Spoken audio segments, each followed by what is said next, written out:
നമസ്കാരം, കോമ്പറ്റേറ്റീവ് ക്രാക്കറിലേക്ക് എല്ലാവർക്കും സ്വാഗതം. ക്ലീ exam, Kerala law entrance exam, ഒരുപാട് കുട്ടികൾ എഴുതുന്ന ഒരു പരീക്ഷയാണ്. +2 കഴിഞ്ഞ് വരുന്ന ഒരു കുട്ടിക്ക് വരാവുന്ന സംശയമാണ് ക്ലീ എക്സാമിൽ എന്തെല്ലാം ചോദ്യങ്ങൾ ചോദിക്കുന്നു എന്നുള്ളത്. അതിൽ തന്നെ ഏറ്റവും ബുദ്ധിമുട്ടുള്ള ഏരിയ ഏതാണ്? GK തന്നെയാണ്. നിങ്ങൾക്കറിയാം, GK ഉണ്ട്, ഇംഗ്ലീഷ് ഉണ്ട്, റീസണിങ് ഉണ്ട്, പിന്നെ ലോന്റെ ടോപ്പിക് ഉണ്ട്, LAW ലോ. ഈ 4 ടോപ്പിക്കില് ഏറ്റവും റാൻഡം ആയിട്ടുള്ളത് എന്താ? അല്ലെങ്കിൽ ചോദ്യങ്ങൾ പലയിടത്തു നിന്നും വരുന്നത് GK തന്നെയാണ്. റീസണിങ് കുറച്ച് ക്വസ്റ്റ്യൻസ് ഉണ്ട്, അല്ലെങ്കിൽ മാത്സിന്റെ കുറച്ച് ക്വസ്റ്റ്യൻസ് ഉണ്ട്, അതിന്റെ പല വകഭേദങ്ങളും ചോദിച്ചേക്കാം. ലോയിന് ഒരു സിലബസ് ഉണ്ട്, ആ സിലബസിനെ ചോദിക്കുള്ളൂ.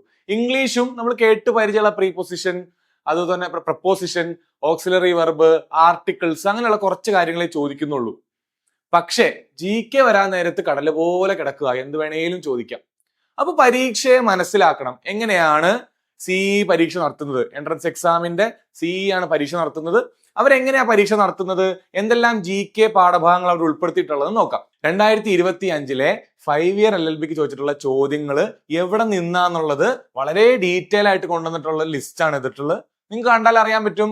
Kerala GK, Indian geography and polity, science and technology അല്ലെങ്കിൽ science and biology, sports, geography, current affair, books, international organisation, ഈ പറഞ്ഞ ടോപ്പിക്കിൽ നിന്നാണ് ചോദ്യങ്ങൾ കൂടുതൽ വന്നിട്ടുള്ളത്. നമ്മളൊരു വീഡിയോ കൂടി ചെയ്തിട്ടുണ്ട് 2024 ചോദ്യങ്ങൾ എവിടെ വന്നിട്ടുള്ളത് എന്നുള്ളത്.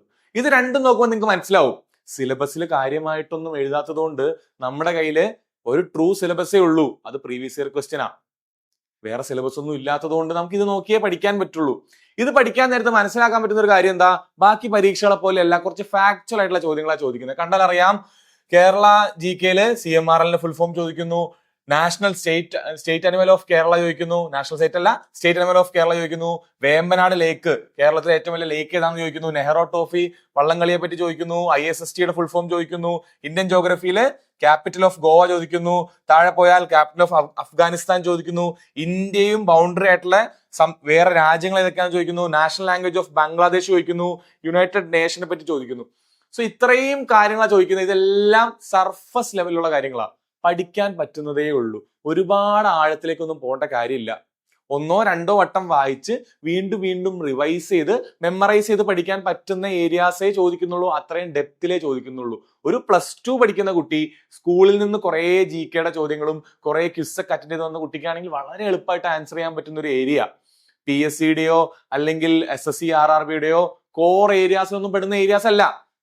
ഇനി കറണ്ട് അഫയർ ആണെങ്കിൽ തന്നെ വയനാട് ലാൻഡ് സ്ലൈഡ്, എല്ലാവർക്കും അറിയാവുന്ന വയനാട് ദുരന്തത്തിനെ പറ്റി ചോദിച്ചിട്ടുള്ള കറണ്ട് അഫയറിൽ അത്ര കണ്ട് ബുദ്ധിമുട്ടുള്ള ഏരിയ എന്ന് പറയാൻ പറ്റില്ല. സയൻസ് ആൻഡ് ടെക്നോളജിയിൽ വൈറ്റമിൻ ഡെഫിഷ്യൻസി ഡിസീസ് ചോദിച്ചു.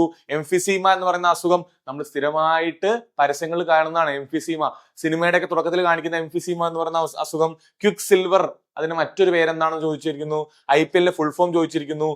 ഗോഡ് ഓഫ് സ്മോൾ തിങ്സ്, ഈ ബുക്ക് നിങ്ങൾക്ക് എല്ലാവർക്കും അറിയാവുന്ന ബുക്കായിരുന്നു. ദിറോയുടെ ബുക്കർ സമ്മാനം കിട്ടിയ ബുക്ക. അത്ര കണ്ട് ഇമ്പോർട്ടന്റ് ആയതുകൊണ്ട് ആ ചോദ്യമൊക്കെ വരുന്നത്. സോ ഇതിൽ നമുക്ക് ഈ അനാലിസിസ് നമുക്ക് മനസ്സിലാവുന്നത് എന്താ? PSC പഠിക്കുന്ന പോലെ അത്ര ബുദ്ധിമുട്ടൊന്നും അല്ല. ഒരു +2 കഴിഞ്ഞ വിദ്യാർത്ഥിക്ക് പഠിക്കാൻ പറ്റുന്ന ഏരിയ തന്നെയാണ്. കുറച്ച് റാൻഡം ആണ്, സർഫസ് ലെവലിലുള്ള ചോദ്യങ്ങളുള്ളൂ, ഡെപ്ത് വളരെ കുറവാണ്. സോ ഇങ്ങനെ പരീക്ഷയെ മനസ്സിലാക്കി ഏതൊക്കെ ടോപ്പിക് വേണമെന്ന് മനസ്സിലാക്കി പഠിക്കാം. നമ്മുടെ പുതിയ ബാച്ച് തുടങ്ങിയിട്ടുണ്ട്, ക്ലീ. അവിടെ നമ്മൾ ലോ പഠിപ്പിക്കാൻ വരുന്നത് വേറെ ആരുമല്ല, അഡ്വക്കേറ്റ്സ് ആണ്. പ്രാക്ടീസ് ചെയ്യുന്ന അഡ്വക്കേറ്റ്സ് തന്നെയാണ് ലോ പഠിപ്പിക്കുന്നത്. GK അറിയാവുന്ന ഈ കോമ്പറ്റേറ്റീവ് ഫീൽഡിൽ കുറെ നാളായിട്ട് പ്രാവീണ്യമുള്ള ആൾക്കാരായിരിക്കും ഉണ്ടാവുക. ഇംഗ്ലീഷ് പഠിപ്പിക്കാൻ വേണ്ടി നമ്മുടെ സ്വന്തം ശ്രീലാമിസ വരിക. ശ്രീലാമിസിന് കുറെ നാളത്തെ ഇംഗ്ലീഷ് മാത്രം പഠിപ്പിച്ചിട്ടുള്ള പരിചയമാണുള്ളത്. പിന്നെ മുന്നോട്ട് പോയാൽ മാത്സ്, റീസണിങ്. +2 പഠിച്ചു വരുന്ന കുട്ടികൾക്ക് മാത്സും റീസണിങ്ങും വലിയ ബുദ്ധിമുട്ട് വരാൻ സാധ്യതയില്ല. അത് പഠിച്ചു വന്ന കുട്ടികളാ. അവർക്ക് വേണ്ടി എങ്ങനെയാണോ മാത്സ് സെറ്റ് ചെയ്യേണ്ടത് അതുപോലെ ക്യൂറേറ്റ് ചെയ്തിട്ടുള്ള ബാച്ചാണ്. നിങ്ങൾക്ക് ഒരു മെന്റർ നിങ്ങളുടെ കൂടെ ഉണ്ടാവും, ലൈവ് ക്ലാസ്സസ് ഉണ്ടാവും, റെക്കോർഡഡ് ക്ലാസ്സസ് ഉണ്ടാവും, 24/7 മെന്റർഷിപ്പ് നിങ്ങൾക്ക് അവിടെ കിട്ടുന്നുണ്ടാവും. ഇതെല്ലാം ഉൾപ്പെടുന്ന ക്ലീയുടെ ബാച്ച് നമ്മൾ തുടങ്ങിയിട്ടുണ്ട്. ഇതുപോലെ പരീക്ഷയെ മനസ്സിലാക്കി പഠിക്കാം. ഫ്രീ ഗ്രൂപ്പിന്റെ ലിങ്ക് താഴെ കൊടുത്തിട്ടുണ്ടാവും. ചാനൽ സബ്സ്ക്രൈബ് ചെയ്യാത്ത സബ്സ്ക്രൈബ് ചെയ്യുക. എല്ലാവർക്കും എന്റെ best of luck. Thank you.